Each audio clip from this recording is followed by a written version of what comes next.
Alors laisse-moi te dire quelque chose que très peu de gens ont réellement le courage d'entendre. La richesse n'est pas un miracle, ce n'est pas une bénédiction tombée du ciel, ce n'est pas un privilège réservé à quelques élus qui auraient eu la chance d'être au bon endroit au bon moment. La richesse est une discipline. Une discipline intérieure, personnelle, quotidienne. Jim Rohn disait, la richesse n'est pas quelque chose que tu poursuis. C'est quelque chose que tu attires par la personne que tu deviens. Et cette phrase, si tu la comprends vraiment, peut transformer ton existence.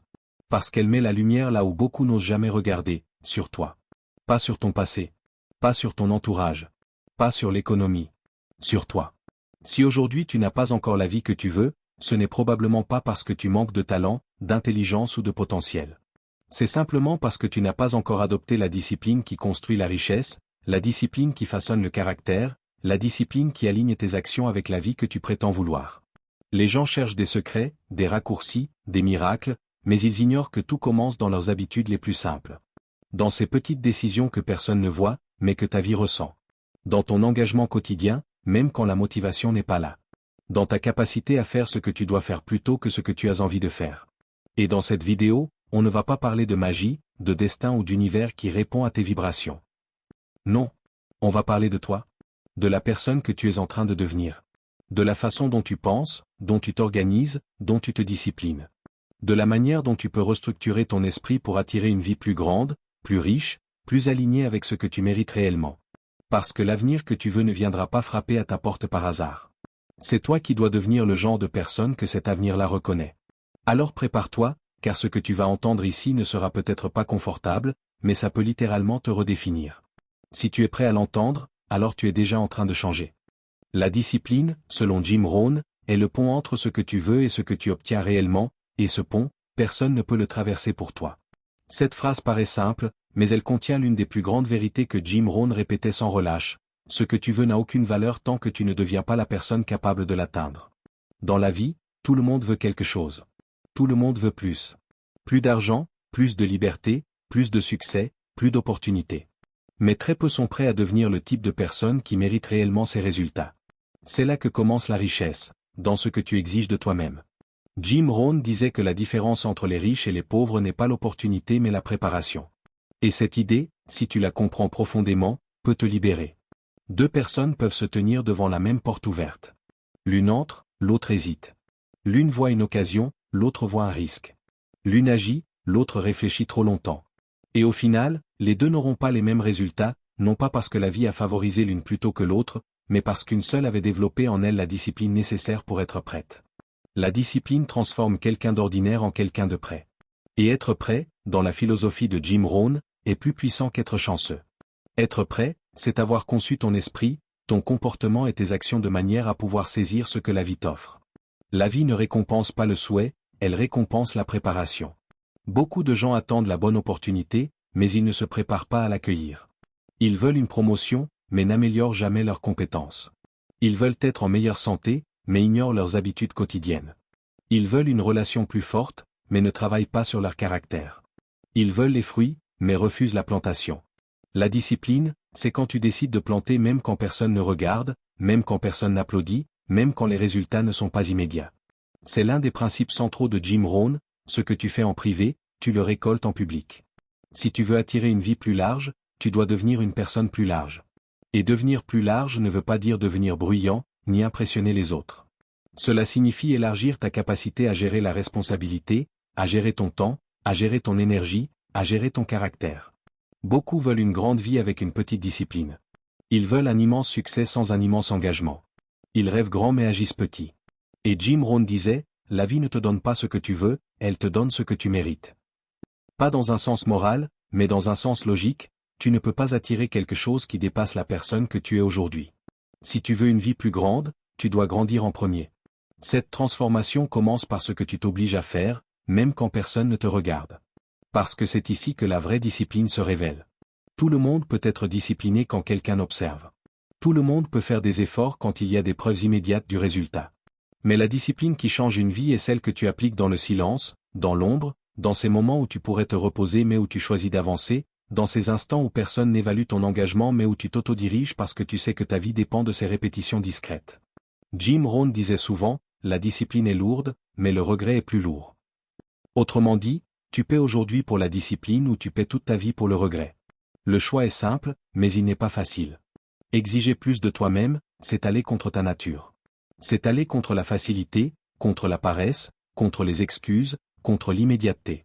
C'est choisir la difficulté constructive sur la facilité destructrice. Et c'est pour cela que si peu de gens deviennent véritablement riches, intérieurement comme extérieurement, parce qu'ils ne s'engagent jamais dans cette transformation interne.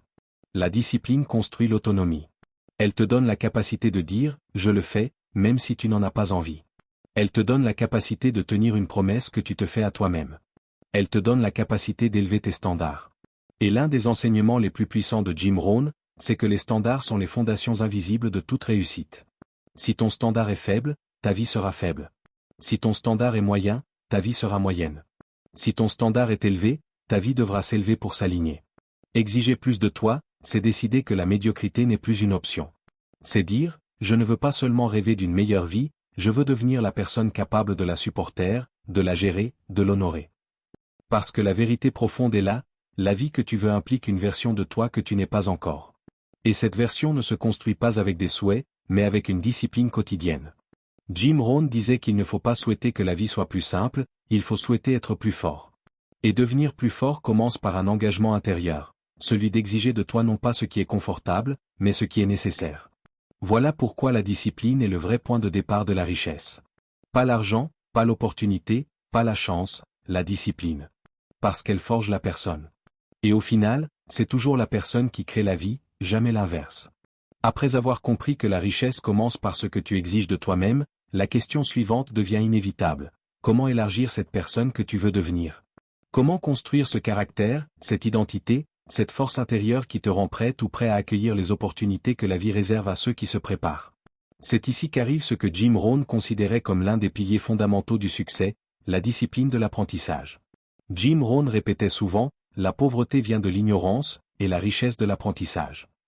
Et si tu prends le temps de t'arrêter un instant sur cette phrase, tu réalises qu'elle dépasse l'idée de manque d'information. L'ignorance, dans sa vision, n'était pas seulement le fait de ne pas savoir, c'était le refus de savoir, le refus d'apprendre, le refus de s'améliorer. Parce que la connaissance n'a jamais été aussi accessible, jamais aussi à portée de main, jamais aussi facile à accumuler. Pourtant, la majorité des gens vivent avec un niveau de compréhension du monde qui n'a pas évolué depuis des années, parfois même depuis l'adolescence. Ils veulent une meilleure vie, mais continuent avec la même mentalité.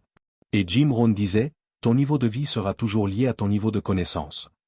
Tu ne peux pas dépasser ce que ton esprit ne peut pas comprendre. Tu ne peux pas obtenir ce que tu n'es pas capable de gérer. Tu ne peux pas attirer ce que tu ne sais pas reconnaître. Voilà pourquoi la discipline de l'apprentissage est un fondement, pas une option. C'est elle qui te permet d'élargir ton esprit, d'augmenter ta vision, de renforcer ta capacité à comprendre, décider, analyser et agir. Et pourtant, malgré son importance, très peu de gens s'y consacrent sérieusement. Pas parce que c'est difficile, mais parce que ce n'est pas urgent. Voilà le piège. Ce qui n'est pas urgent est toujours remis à plus tard, même quand c'est indispensable. Lire 30 minutes n'est jamais urgent. Écouter un audio inspirant n'est jamais urgent. Étudier un domaine profitable n'est jamais urgent. Investir en toi n'est jamais urgent. Et parce que ce n'est pas urgent, la plupart ne le font jamais assez longtemps pour en récolter les fruits. Jim Rohn appelait cela l'erreur du confort. L'erreur tranquille, silencieuse, sans conséquences apparentes à court terme, mais dévastatrice à long terme. Et pourtant, il suffit de 30 minutes par jour pour complètement changer de trajectoire. 30 minutes, c'est rien. C'est moins qu'un repas, qu'un trajet, qu'un épisode de série. Mais sur une année, ces 30 minutes te placent devant 90% des gens. Pourquoi? Parce que la majorité ne lit pas. Ne se forme pas. Ne progresse pas. Elle consomme, mais ne construit pas. Elle s'informe, mais ne se transforme pas. Elle regarde, mais ne retient rien. Pendant que toi, si tu te disciplines, tu ajoutes chaque jour des pièces à l'édifice invisible de ton futur. Jim Rohn disait souvent, la discipline, c'est choisir l'important avant l'urgent. Et l'apprentissage est le parfait exemple de cette philosophie. L'urgent, c'est ce qui t'appelle tout de suite. Les messages, les notifications, les distractions, les obligations superficielles. L'important, c'est ce qui construit réellement ta vie, ta croissance, ton intelligence, ton développement intérieur. Et la vérité, c'est que l'urgent gouverne la vie de la majorité. Ils vivent en réaction. Ils éteignent des feux, mais n'en allument jamais aucun qui éclaire leur avenir. Ils survivent à la journée au lieu de construire leur décennie. La discipline de l'apprentissage te libère de cette prison de l'immédiat. Elle te place dans une dynamique où tu investis dans ce que tu veux devenir, pas dans ce que les circonstances t'imposent. Elle te reconnecte à l'idée que tu peux t'améliorer chaque jour, même légèrement, même discrètement, sans bruit, sans applaudissements. Et cette amélioration cumulée devient exponentielle. Jim Rohn disait que l'apprentissage change tout parce qu'il change toi. Tu peux perdre ton argent, mais tu ne perdras jamais ce que tu as appris. Tu peux perdre une opportunité, mais tu en reconnaîtras d'autres grâce à ce que tu sais. Tu peux traverser des périodes difficiles, mais ta capacité à t'adapter, à comprendre, à décider, à rebondir, vient directement de ce que tu as appris. La discipline de l'apprentissage n'est pas un acte intellectuel, c'est un acte de responsabilité. C'est dire, je refuse de rester limité. Je refuse de rester au même niveau mental. Je refuse de laisser mon passé définir mon potentiel. Et c'est cette posture qui te sépare de la masse. Pendant que les autres cherchent à paraître intelligents, toi tu cherches à devenir intelligent. Pendant que les autres cherchent des distractions, toi tu cherches des solutions. Pendant que les autres cherchent des raccourcis, toi tu cherches à te renforcer. La discipline de l'apprentissage te rend dangereux, dans le sens noble du terme, capable, compétent, lucide, imprévisible, difficile à manipuler, difficile à déstabiliser. Parce que la connaissance donne la clarté. La clarté donne la maîtrise. Et la maîtrise donne l'avance. Voilà pourquoi les plus grands leaders sont des apprenants constants. Voilà pourquoi les entrepreneurs prospères lisent encore alors qu'ils pourraient s'arrêter. Voilà pourquoi les gens qui réussissent se forment même quand ils ont déjà réussi. Ils savent que l'apprentissage n'est pas une étape, mais une hygiène. Pas un projet, mais un mode de vie. Pas un effort, mais une identité. Alors retiens ceci, le monde n'appartient pas à ceux qui savent tout, mais à ceux qui continuent d'apprendre quand les autres ont arrêté. L'apprentissage n'a peut-être rien d'urgent, mais il est absolument vital. Et celui qui fait de l'important une priorité finit forcément par vivre une vie que les autres appellent chance, mais qui n'est en réalité que la conséquence de son engagement. Après avoir compris que l'apprentissage est l'un des leviers les plus puissants pour transformer ton esprit, il reste une vérité encore plus profonde à intégrer. Tout ce que tu apprends n'a de valeur que si tu le traduis en action. La connaissance élargit ton potentiel, mais ce sont tes actions qui matérialisent ton futur. Et c'est là qu'intervient le troisième pilier fondamental selon Jim Rohn, la discipline des actions quotidiennes. Parce qu'après avoir enrichi ton esprit, il faut engager ton corps, ton temps, ton énergie. C'est ici que la plupart des gens échouent, non pas faute de savoir, mais faute de faire. Jim Rohn répétait souvent que les gens veulent des résultats massifs, mais refusent de s'engager dans les petites actions répétées qui construisent ces résultats. Ils veulent les fruits, mais pas les habitudes qui nourrissent l'arbre. Ils veulent la transformation visible sans la transformation invisible. Et c'est pour cela que Jim Rohn disait, les succès faciles à faire, sont aussi faciles à ne pas faire. Toute la puissance de cette phrase repose sur une vérité que peu veulent affronter. Ce qui peut te faire réussir est rarement difficile. Lire 10 pages par jour? Facile. Mettre 10 € de côté? Facile. Travailler une compétence pendant 15 minutes? Facile. Écrire tes objectifs? Facile. Planifier ta journée? Facile. Mais le problème, c'est que ne pas le faire, est encore plus facile. Et c'est là que réside l'un des pièges les plus perfides de la vie, l'absence de conséquences immédiates. Si tu ne lis pas aujourd'hui, personne ne t'appelle. Si tu n'économises pas aujourd'hui, personne ne te juge. Si tu ne pratiques pas ta compétence aujourd'hui, personne ne te blâme. Le monde ne s'écroule pas. Rien de visible ne change. Et c'est justement pour ça que tant de gens échouent. Parce que le manque de résultats immédiats leur donne l'illusion que leurs actions n'ont pas d'importance. Jim Rohn appelait ce phénomène la tragédie du confort. La plupart des gens ne s'écroulent pas à cause de grandes erreurs, ils s'écroulent à cause d'une accumulation de petites négligences. Ils ne ratent pas leur vie en un seul choix, ils la ratent en 1000 petits choix invisibles. Ils ne détruisent pas leur potentiel par une grande décision, mais par la répétition de micro-décisions qui, chacune, semblent innocentes. Ne pas lire, ne pas économiser, ne pas progresser, ne pas tenir ses engagements. Et comme rien ne se passe immédiatement, ils continuent. Ils continueront des semaines, puis des mois, puis des années. Jusqu'au jour où ils se réveillent et comprennent que leur vie est devenue le résultat exact de ce qu'ils n'ont pas fait. C'est pour cela que Jim Rohn disait que la discipline est un super pouvoir. Elle te permet de faire aujourd'hui ce qui prépare tes victoires de demain, même si personne ne voit, même si rien ne change immédiatement, même si le monde continue comme si de rien n'était. La discipline te donne la capacité d'avancer sans urgence apparente, sans validation immédiate, sans récompense instantanée. Elle t'ancre dans un mouvement qui, à court terme, semble insignifiant, mais qui, à long terme, est irrésistible. Jim Rohn parlait souvent de l'effet cumulé. Ce n'est pas lire un livre qui change ta vie. C'est lire 10 pages par jour pendant un an. Ce n'est pas économiser une fois qui construit ta liberté. C'est mettre 10 € de côté chaque semaine pendant des années. Ce n'est pas pratiquer une compétence une fois qui crée la maîtrise. C'est y consacrer 15 minutes par jour sans abandonner. Ce n'est pas prendre une grande décision une fois qui te transforme. C'est prendre 1000 petites décisions alignées avec qui tu veux devenir. C'est pourquoi les actions quotidiennes représentent l'essence même de la philosophie de Jim Rohn. La vie ne te récompense pas parce que tu veux changer, elle te récompense parce que tu changes chaque jour un peu. La discipline des petites actions est la seule véritable preuve que tu es engagé. Elle est aussi ce qui te protège. Oui, te protège. Parce que la discipline crée une structure intérieure qui t'empêche de retomber dans les pièges du confort. Elle te donne une base solide, un système, une routine. Elle t'empêche de dépendre de la motivation, de l'humeur, du hasard. Jim Rohn disait, ne compte pas sur la motivation. Compte sur la discipline. La motivation te donne une impulsion. La discipline te donne une direction. La motivation te pousse un jour. La discipline te porte une vie. Et voici une vérité que beaucoup ignorent, ce ne sont jamais les grandes décisions qui séparent ceux qui réussissent de ceux qui stagnent. Ce sont les micro-actions répétées chaque jour par ceux qui ont compris que les petites disciplines cumulées produisent de grands résultats. Jim Rohn disait que la vie est comme la saison, elle récompense toujours celui qui plante. Celui qui travaille. Celui qui persévère. Celui qui sème un peu chaque jour. Pas celui qui fait un énorme effort une fois, mais celui qui fait un petit effort 1000 fois. Voilà pourquoi la discipline des actions quotidiennes n'est pas un simple conseil. C'est une loi. Une loi naturelle. Une loi stable. Une loi inévitable, tu obtiens ce que tu répètes. Si tu répètes la négligence, tu obtiens la négligence. Si tu répètes la discipline, tu obtiens la croissance. Et ce n'est jamais instantané. C'est progressif. Invisible au début. Puis évident. Puis inarrêtable. Les gens appelleront cela chance quand tu réussiras. Mais toi, tu sauras que ce n'était pas la chance. C'était les 10 pages. C'était les 10 €. C'était les 15 minutes. C'était les répétitions silencieuses. C'était les efforts invisibles. La discipline quotidienne, c'est la preuve que tu prends ta vie au sérieux. Elle est le moteur de toute transformation durable.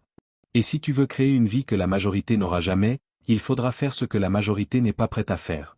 Les petites actions répétées, même quand elles semblent insignifiantes, même quand personne ne regarde, même quand les résultats tardent.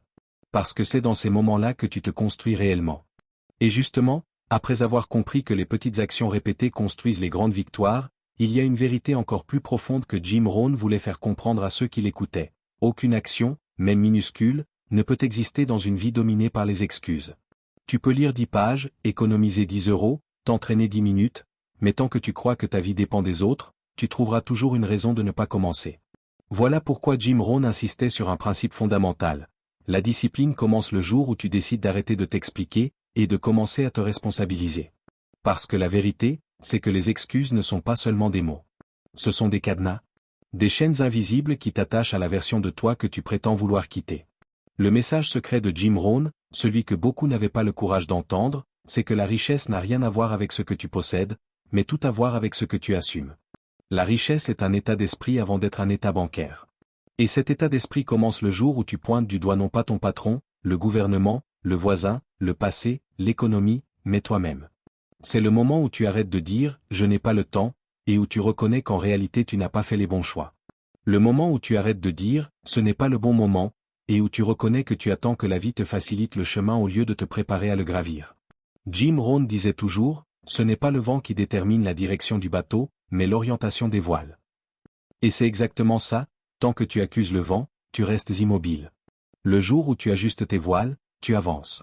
Et ce simple geste, assumer, décider, bouger, c'est déjà de la discipline. La discipline de ne plus laisser une excuse gouverner ta trajectoire. Imagine une seconde tout ce que tu aurais déjà accompli si tu n'avais pas passé des années à négocier avec toi-même, je commencerai demain, je suis fatigué, je verrai quand j'aurai plus de temps, quand j'aurai plus d'argent, je ferai plus d'efforts. Jim Rohn appelait ça des illusions. Des scénarios mentaux créés pour justifier l'inaction. Et ces illusions te coûtent plus cher que n'importe quelle erreur. Parce que l'erreur te fait avancer, mais l'excuse te paralyse. La discipline de s'affranchir des excuses, c'est comprendre que chaque fois que tu choisis une justification, tu abandonnes un morceau de ta puissance.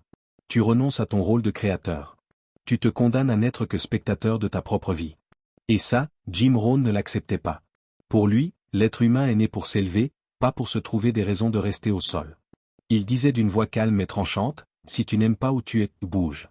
Tu n'es pas un arbre. » Ce n'était pas une phrase motivante. C'était une philosophie entière. Un rappel brutal mais libérateur, tu n'es pas figé. Tu n'es pas prisonnier. Tu n'es pas condamné à répéter ton passé. Tu es mobile. Tu es flexible. Tu es responsable. Et surtout, tu es capable de mouvement. La discipline, ce n'est pas l'exploit spectaculaire. C'est la décision silencieuse de refuser la stagnation. De dire, je mérite mieux, donc je vais faire mieux. Même d'un millimètre. Même d'un pas invisible aux yeux du monde. Parce que ce millimètre, répété chaque jour, devient un mètre. Puis un kilomètre. Puis une transformation entière. Mais pour avancer d'un millimètre, il faut d'abord se libérer du poids le plus lourd que porte un être humain, les excuses. Elles pèsent sur ton énergie, sur ta confiance, sur ton avenir. Elles t'empêchent de commencer, donc elles t'empêchent de devenir. Elles te donnent un peu de soulagement maintenant, et beaucoup de regrets plus tard. Jim Rohn disait que la vie se divise toujours en deux catégories, les gens qui trouvent une solution, et les gens qui trouvent une excuse. Et la différence n'est jamais la situation. La différence, c'est la discipline. Ceux qui progressent ne sont pas ceux qui ont la vie la plus facile. Ce sont ceux qui refusent de laisser une raison valable devenir un obstacle définitif. Ceux qui décident que même si c'est difficile, même si ce n'est pas le moment idéal, même si les conditions ne sont pas parfaites, ils avanceront quand même. Ils feront ce qu'ils peuvent, avec ce qu'ils ont, là où ils sont. La discipline de s'affranchir des excuses, c'est l'acte le plus courageux que tu puisses poser. C'est dire, je ne contrôle pas tout, mais je contrôle suffisamment de choses pour changer ma vie. Et c'est là que commence la vraie liberté. La liberté de te transformer. La liberté de créer. La liberté de devenir quelqu'un que tu respectes. Parce que lorsque tu abandonnes les excuses, tu récupères ton pouvoir. Tu redeviens l'auteur de ton histoire. Tu redeviens le bâtisseur de ton futur. Tu redeviens le capitaine de ton destin. Et c'est ce que Jim Rohn voulait pour toi, pas une vie parfaite, mais une vie assumée. Pas une vie sans obstacles, mais une vie sans justification pour ne pas avancer. Pas une vie dictée par les circonstances, mais une vie guidée par la discipline. Parce que lorsque tu élimines les excuses, il ne reste qu'une seule direction possible, le progrès. Et c'est exactement là que commence la vraie richesse. Alors retiens ceci, la richesse n'est pas un rêve inaccessible. C'est une conséquence directe de la discipline que tu appliques chaque jour. Rien ne change tant que toi, tu ne changes pas. Et le secret de Jim Rohn est simple, presque brutal. Tu n'obtiens pas une vie meilleure, tu deviens quelqu'un de meilleur. Et quand tu deviens meilleur, tout le reste finit par te rattraper.